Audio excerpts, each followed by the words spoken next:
Përshëndetje miq, mirë se keni ardhur në këtë edicion të radhës, episod të radhës të Blokonomi podcast.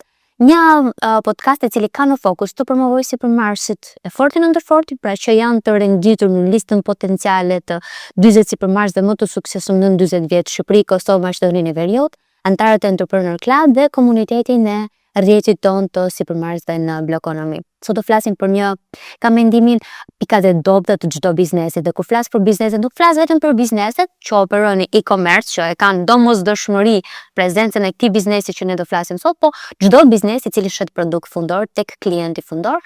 Do flasim për postën, një temë shumë delikate, dhe kushdo nga sipërmarrësit e Entrepreneur Club që na pyet se na sugjeroni një post, ka mendimin që sot do zbulojmë që kemi një post e cila mund të jetë ndihmë për të gjithë antarët e bizneseve në komunitetin tot. Kemi Arziko Manaj, themeluese e Ultrapost. Përshëndetje Arziko. Përshëndetje. Faleminderit që na bashkove sot. Kam mendimin që janë daljet e tua mediatike shumë të rralla. E vërtet. Zgjedhja. Ty të pëlqen backstage apo të pëlqen më shumë të jesh dhe figura e kompanisë, të njerëzit që ta dinë kush fshihet pas ultros? Ka qenë një zgjedhje për arsye sepse kishte nevojë që të shkonte përpara. Tani që ajo ecën vet, ndoshta është një zgjedhje që të bëhet publike. Të dalin në rresht të parë. Jemi shumë të lumtur që të kemi në këtë podcast dhe ndër të parë. Kështu që do bëhet mend për ne, po e sigurt do të bëhet mend edhe për ty. Arziko, përpara se ti të bashkohesh në Ultra, që do mësojmë shumë për Ultra sot, çfarë ke bërë më përpara? Ke pasur eksperiencë të punuar për dikë tjetër, apo të punuarit në post, apo të qenit e përfshirë në si se themeluese një poste ka qenë që prej ditës zero angazhimi jot?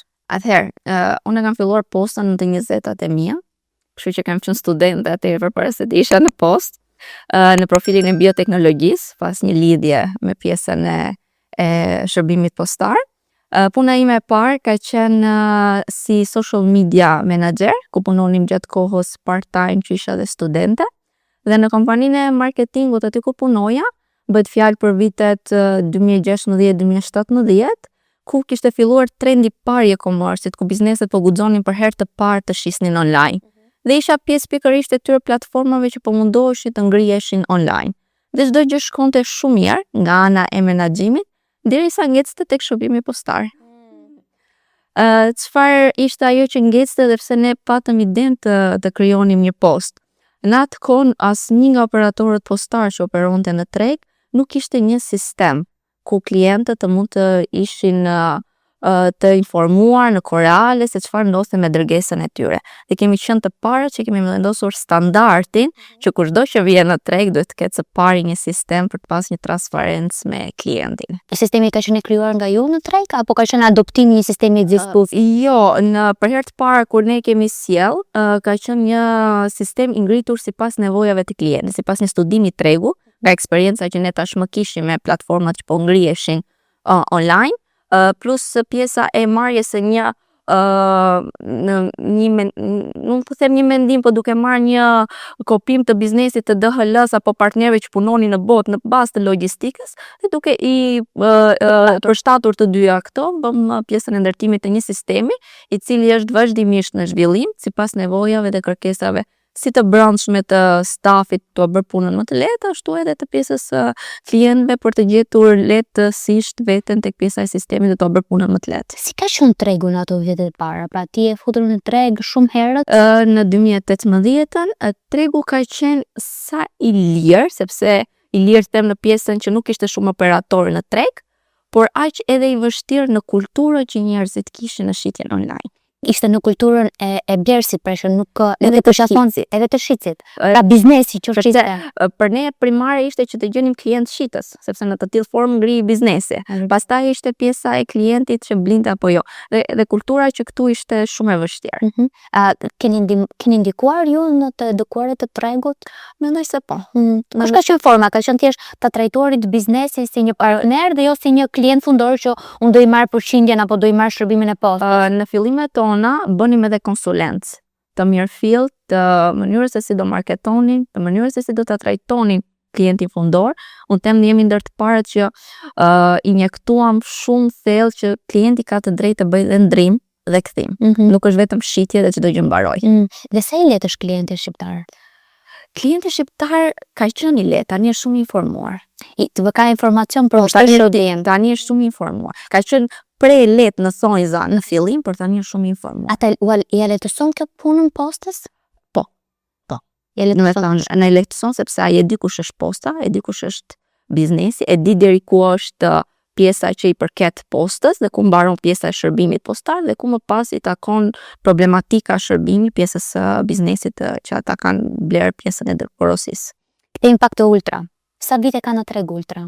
Ultra ka 4 vite në treg, por në emrin e Ultras. Në emrin, në logon e Ultras. Duam të zbulojmë. Pra ka qenë përpara se sa të merrë vendimi që Ultra ishte një bashkim i disa individëve që vinin nga një formim profesional dhe nga një eksperiencë gjatë në industrinë e postës. Atëherë në 2022 pjesa e bë bashkimi në logon e Ultës të 3 kompanive postare që operonin në treg, me ku ndanin të njëjtin vizion për pjesën e shërbimit postar dhe gjetën gjuhën e përbashkët për të sjellë Ultran më të fortë, më të sigurt, më të shpejtë në shërbim. Edhe vendimi ishte që bashkimi do të funksiononte. Bashkimi bën fuqi, kjo ishte. Bashkimi bën fuqin. Ka një shpjegim ekonomik pas kësaj, pra pse 3 vendosën që si çdo ndanin risku të ndajnë dhe fitimin bashkë me njëra tjetrën? Në një treg që po bëhej, domethënë në pas pandemisë, pas vitit 2020, pas viteve 2019-2020, mos gaboj pjesa e pandemisë, tregu i e-commerce-it mori një hof shumë të madh dhe paralelisht me këtë shumë njerëz u lindën ide të hapin një postë.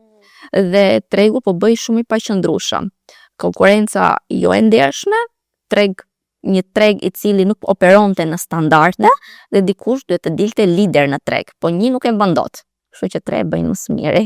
A është i rregulluar tregu i postës? Domethënë nëse unë nesër në mëngjes zgjohem me idenë të diversifikoj portofolin, do hap një postë.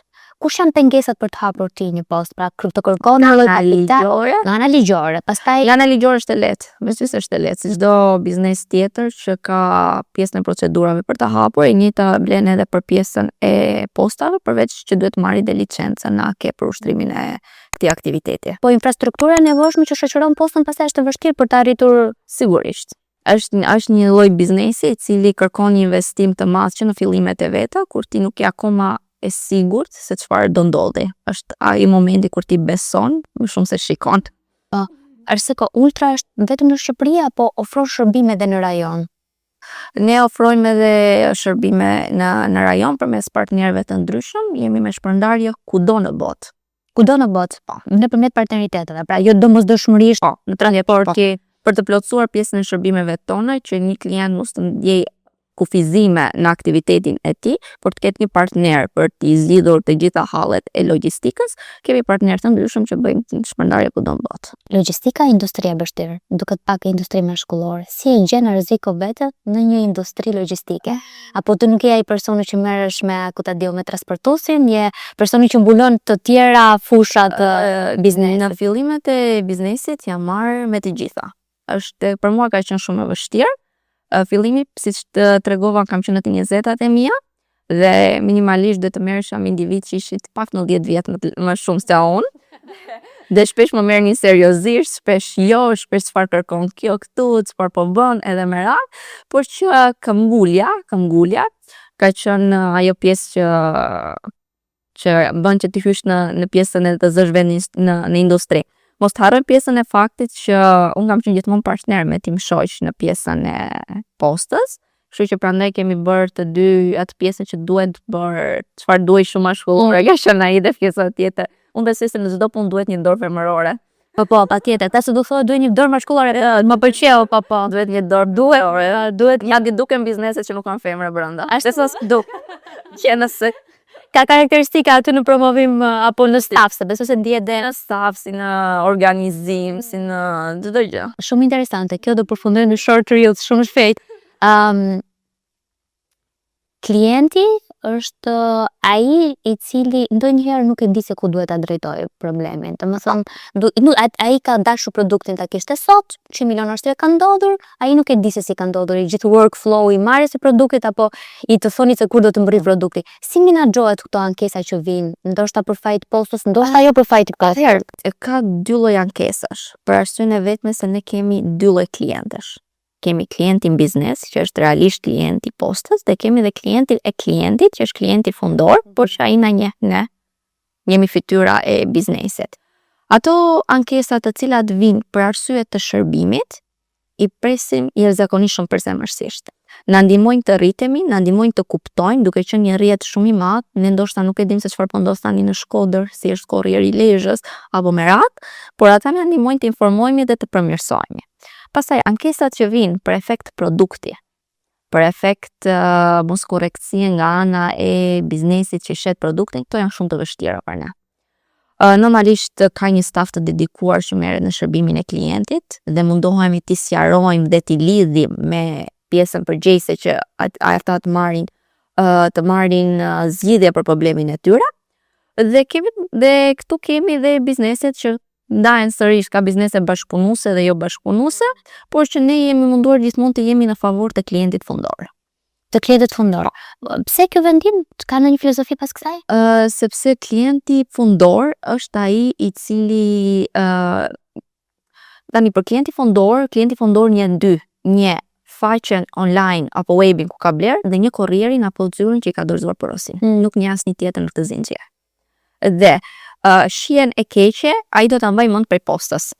Sa i solli produktin. Po.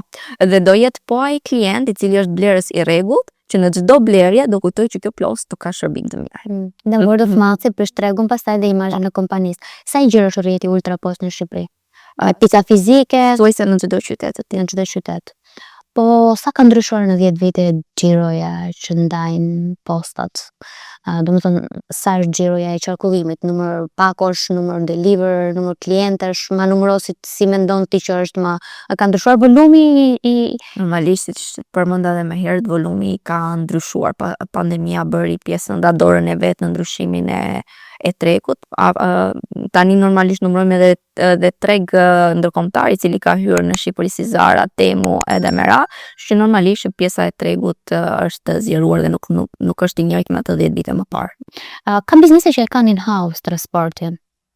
Pra deliverin e produktit e bën te klienti fundor vet kompania. Ka tentuar, është në filozofinë të tentuarit e të mësuarit që shiko, beso dikë ose një palë të tretë që bën vetëm transportin apo vetëm një zinxhir të procesit, pra për ta edukuar në një farë forme, sepse një individ i vetëm apo dy transportues vetëm në kompani nuk mund të sillen kurrësi njësoj me një kompani mbrapa saj. Ne na vjen mirë kur ata tentojnë, sepse kuptojnë më mirë punën tonë. Të të staj dhimbshme është të merr të kuptoj se sa që logjistika nuk është vetëm transport nga pika A në pikën B, por është një koordinim i një numri të madh njerëzish, sistemet që ajo porosi të ndrrijë në kohë.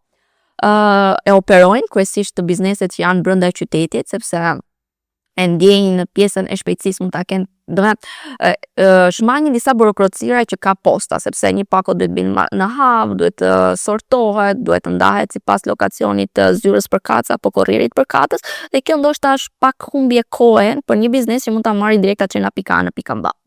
Dhe merret me shitje ndërkohë, s'ka pse merresh me. Po. Dhe funksionon për disa biznese. Mund të themi që funksionon dhe ata i gjejnë mirë veten në këtë pjesë, por ka dhe pjesa tjetër që e kanë provuar, si thash, dhe për ne është kjo pjesa e kanë provuar dhe është e vështirë pjesa e logjistikës. Ne nuk jemi thjesht bashkëpunëtor të bizneseve, jemi bashkëpunëtor operativ të tyre, ne bëjmë pjesë goxha mirë të punës së tyre. Çfarë është produkti që nuk e transporton Ultra Post? Përveç gjithë produkteve të cilat me ligj ndalohen të transportohen atje. Jemi pak skeptik tek produktet delikate. Që mund t'jenë reale? Ato të cilat dëmtohen, thyen, nëse nuk kanë paketim të rregullt, sepse paketimi duhet mundsohet nga pjesa e biznesit, dhe në moment që ajo vjen e paketuar mirë sipas standardeve që ne kemi, është okay për transportim nga ana jon. Pjesa tjetër pastaj është dëmsi të biznesit edhe të tonin. E-commerce është bërë shumë trend, domethënë kam qenë herë të shumë në tregun e startupeve, të bizneseve, të diskutimit, blihet, s'do blihet, po si do pagoj klienti, a mund të pagoj online, sa besim ka, do të hapi produkti, a mund të hapi produktin, ka qenë 2000 ca, në mos gaboj ku ne takoshim në për këto ekosistemet tona të vogla të thoshme, s'ka online është shumë larg, tani Amazoni është Amerika e ndaj ka funksionuar dhe jemi tani në 2026 dhe secili prej nesh të bën të paktën një herë në muaj online. Po mos thënë që se do të një herë në javë. Jo, do po qëndroj brenda statistika duke mos e njohur shumë mirë industrinë, domethënë zgjedhin shumë klientë zgjedhin dhe produkte të bazë të shportit, ushqimet që bëjnë tani më me pas. Tregoj një kuriozitet. Në vitet 2018 kur unë hyra në këtë industri, vetë nuk kisha bler kurrë online. Domethënë edhe pse isha pjesë dhe po ndërtoja, isha skeptike për të bler online. Sot unë blej vetëm online. Koha, në aktiviteti që ne kemi, rutina shumë e ngjeshur, ai është një shpëtim. Prandaj shkojmë deri te produktet ushqimore që ti i porosit dhe ato vijnë në shtëpi dhe ti nuk humbet kohën trafiku. Shokosh i të merresh me çdo gjë tjetër. Anti sidomos kur e ke ndërtuar besimin te dyqani që ti do blesh, ti di se çfarë të marrësh, ti di se çfarë mbrej. Sot jemi tek ajo pjesa që tham që edukimi i tregut sot ka biznese që janë shumë serioz në treg. Që i përmbushin të gjitha kriteret për të kënaqur pjesën e klientit, sepse sot klienti nuk blen vetëm një dërgesë, ai blen gjithë eksperiencën e blerjes, që nga momenti që ai bën porosin, si vjen e paketuar, si ka qenë komunikimi për nisjen e porosis, sa ka qenë brenda afateve deadline-eve që i ka propozuar dhe i ka njoftuar, si ka ardhur korrieri, lajmërimi dhe çdo gjë tjetër, ai e mbledh të gjithë eksperiencën. Sa e vështirë është një biznes në industrinë e logjistikës të gjej klientin? Domethënë nëse unë shes një shërbim, unë e di se ku të shkoj për gjetur klientin. Si e gjeni ju klientin apo ju prisni gjej? Realisht ne na gjon klientesën. Nëse Ultra do duhet bënte një plan marketingu, është e vështirë të bësh një plan marketingu? Jo, nuk është një vështirë të bësh një plan marketingu. Si targeton audiencë? Të gjithë, domethënë 1 në 3 njerëz ka një dyqan online. 1 në 3 njerëz, pavarësisht formal ose jo. Po. Formala po jo është pjesa që ata kanë të drejtë sipas ligjit të shesin dhe garderobën e tyre, po sipas një xhiroje që që kalkulon. Kështu që një pjesë e mirë mos e bëj marr nga studentët edhe me radhë që shesin garderobën e tyre, shesin second hand edhe me radhë deri tek bizneset e formuara. Kështu që ky marketing i mouth to mouth është më i miri dhe për ne funksionon në të tillë formë. Kemi bërë booste në fillim, po them, për të treguar shërbimin edhe çdo gjë tjetër, por tani na gjejnë ne më shumë se ç'i gjejmë ne ata. Në shportën e transporteve që u bëni, pra nëse flasim për biznesin, ai që shet është korporat, është SME, është individ, pra peshë më të madhe të volumit të transportit, kush e zë në kryesisht janë bizneset e vogla individ. Bizneset e vogla. Kryesisht individ, ka nga ata që kanë si punë të dytë, ka nga ata që kanë primare, por që kryesisht janë në bizneset e vogla. Si është harta e blerjes në Shqipëri? Ka ndonjë kështu, ndonjë tuf që ka dulëmëria shtuar Tirana, e cila normalisht është e para në blerje, më pas vijon Durrësi, Shkodra, Vlora, Elbasani, Fieri, kryesisht rendet e qyteteve të mëdha. Po, se kanë dhe popullsi më të madhe, kjo automatikisht rrit edhe volumin. Unë do të kthejmë pak të rreziku, meqense do të zbulojmë pak më shumë. Sa e vështirë është ti të merresh me biznesin, pa të jesh angazhuar aty, edhe mbi të dish të kesh dhe partnerin tënd aty, ti je dhe pjesë e familjes. Në fillim ka qenë shumë e lehtë. Në fillime, duke qenë se partneri im i jetës dhe partner në biznes, ne kalonim shumë kohë bashkë, më dhanin të njëjta tema, nuk mërziteshim nëse njëri thoshte jam në takim, se ndinim që realisht ishte ti. Nuk bishte të tilla probleme. Të kështu që ishte shumë okay. Pasi u bëra me fëmijë, aty pasaj ndryshojnë prioritetet. Pavarësisht se prindrit e bashkëshortit tim na kanë ndihmuar jashtëzakonisht shumë dhe i falenderoj për të pjesë. Prioritetet ndryshojnë, nëse mua më shështosh ty me zi të nxirje nga posta dhe një thoshëm duhet të ikit, dikush tjetër më prezgjesh më me rëndësi. Mundem të kaloj kohë cilësore me vajzat e mia, dhe shpeshherë kur ka sezone të ndryshme muaj që apo problematika që ka nevojë për një impenjim pak më tepër të qëndrimit fizik në posta, ato vinë me mua. Shumë pra ti po rrit një sipërmarrës, përveç se po rrit një fëmijë duke jam me besimit që një fëmijë fillon ta bëj biznesin çipo, mund ta fusësh një fëmijë në biznes 18 vjeç. ti thua hajde dhe ky është biznesi dhe ne do punojmë bashkë. Shpesh diskutojmë me auditorë, themi që puna e të mësuarit të sipërmarrjes është puna mjekësisë. Ti dëgjon konceptet në shtëpi, dhe ato bëhen shumë familjare për ty dhe për ty kur i futesh tregut pastaj ca gjëra i ke të mësuara. Ti shkon në universitet 18 vjeç dhe pastaj dëgjon aty për herë të parë tregu. Do të thotë mësosh te konceptin e tregut, e ke mësuar shumë kohë përpara. Ai ime madhe është 5 vjeç. Ajo e njeh shumë mirë logon, kudo që e shikon. E di se çfarë janë pakot, dhe sa e rëndësishëm është klienti dhe kush i sjell pakot dhe kush i merr pakot. Për një 5 vjeçare shumë informacion. Kush gabimi më i madh që bëjnë klientët kur zgjedhin postën? Biznesi, flas gjithmonë se individi se zgjedh. Atëherë, bizneset e mendojnë postën si një shpenzim dhe jo si një investim. Që ata kërkojnë një shërbim të mirë me një kosto të ulët. Dhe harrojnë pjesën që ne jemi partneri tyre operativ dhe ata mund të bëjnë shitje të jashtëzakonshme nëse partneri tyre i logjistikës nuk është korrekt, i sakt, i shpejt, shitjet kanë humbur të gjitha. Ka klient që largohen për shkak të shërbimit postar? Pra unë ble në X dyqan dhe shërbimi postar nuk ka qenë i mirë dhe unë vendos të mos ble më tek ai dyqan.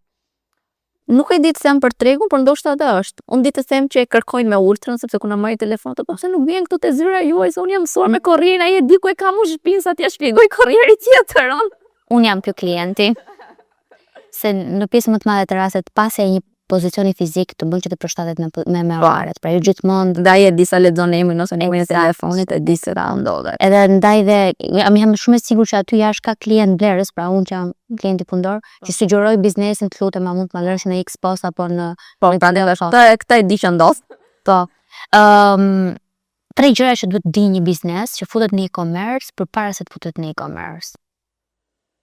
Se futet në e-commerce përpara se të futet në e-commerce. Atëherë, cash flow është shumë i rëndësishëm. Që do të thotë ai duhet patjetër të di nga të menaxhoj mirë cash flow sepse ai është oksigjeni. Ati duhet të bllokoj lek para se të hedhi lek. Kështu që cash flow është very important. Pastaj e dyta janë njerëzit. Unë besoj fort te strukturat. Nuk mund të jetë asnjë biznes i suksesshëm nëse nuk ka njerëz dhe duhet investohet tek njerëzit që ata të rriten, të trajnohen dhe të besojnë në vizionin tënd. Unë besoj që ajo që ne na dallon në treg është pikërisht kjo gjë. Ne kemi struktura të mirëfillta të një kompanie, departamente, të cilat punojnë në mënyrë të pavarur. Kemi një CEO të jashtëzakonshëm, first of all, që CEO ju e Emiliano.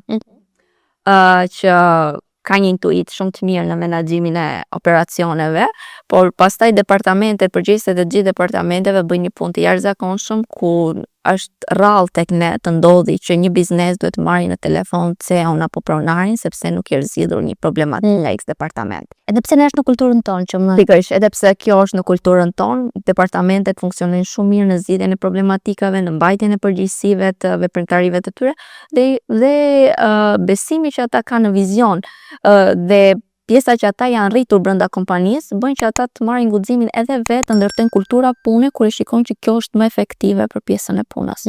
Shumë interesant. Ndoj që drejt pak punës e stafit. Po, në një treg si jo, një që është bërë shumë vështirë të gjerë staf. Si e keni zgjedhur ju problemin? Duke i mbajtur afër. Ata që keni. Ata që kemi, duke i rritur ata që kemi, të gjitha pozicionet drejtuese të kompanisë kanë dalë nga vetë kompania. Dhe duke parë shembuj suksesi, ata njerëz të cilët kanë dëshirë të rriten dhe të mësojnë, e kanë parë si një mundësi që aty mund të rriten dhe të mësojnë. Pjesa tjetër nuk mund të them që nuk ka pasur lëvizje, se dogënjëja vete, do të thënë lëvizje ka të vazhdueshme.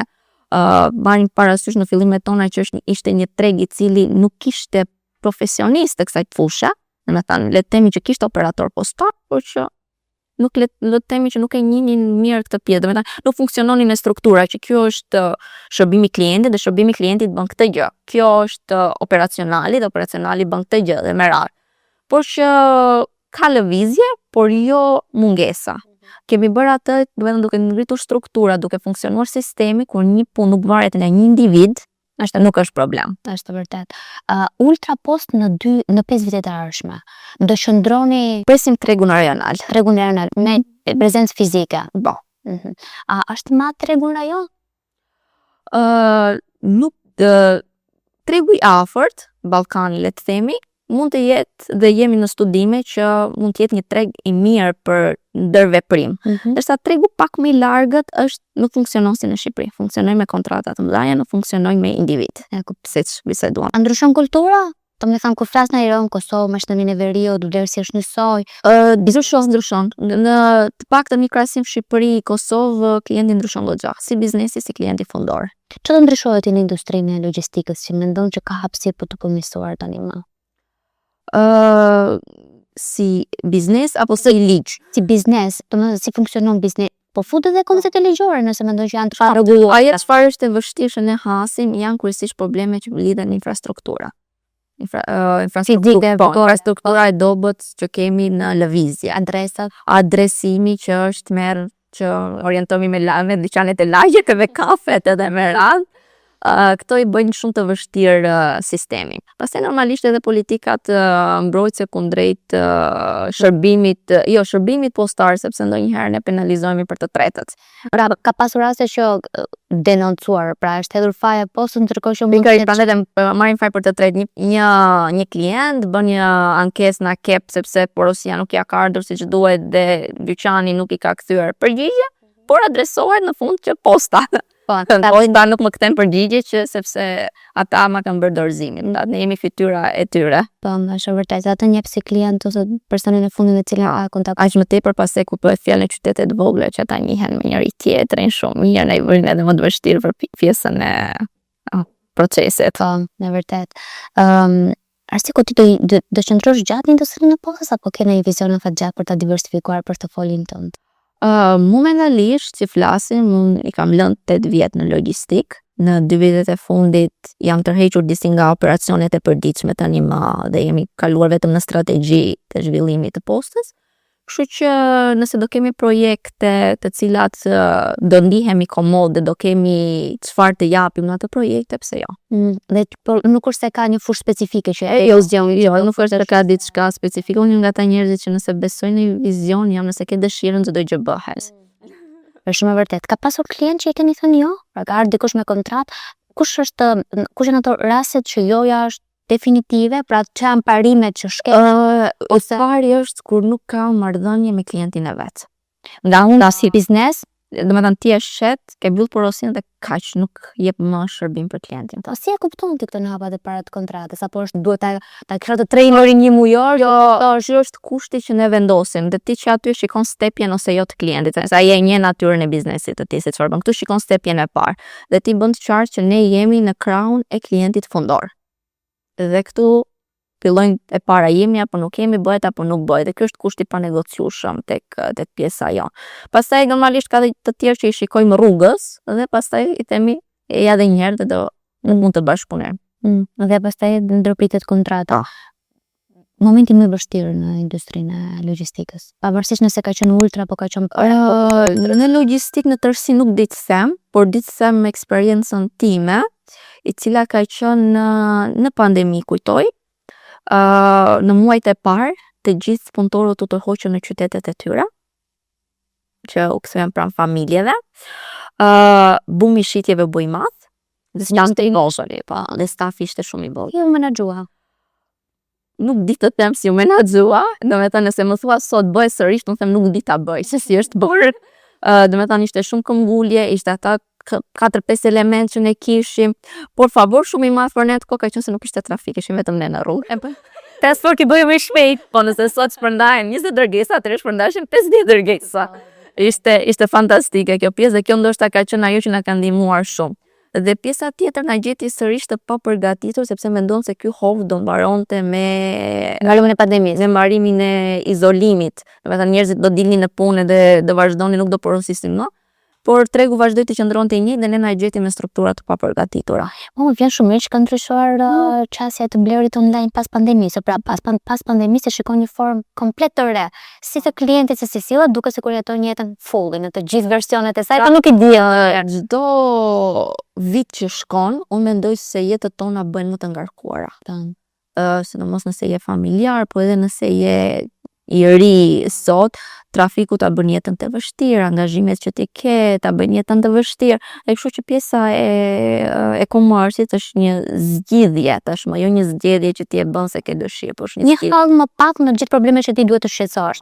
Unë të mbyll këtë podcast me një pyetje që lidhet më shumë me rrezikun 18 vjeç. Okej. Atëherë kur ti nuk e di nëse e kishe të qartë që do ishe në industrinë e postës, mbi të gjitha që do ishte aksionare në një biznes, e që do kishe këtë familje që të ke, apo çdo eksperiencë që ke përjetuar në këtë plus dekada.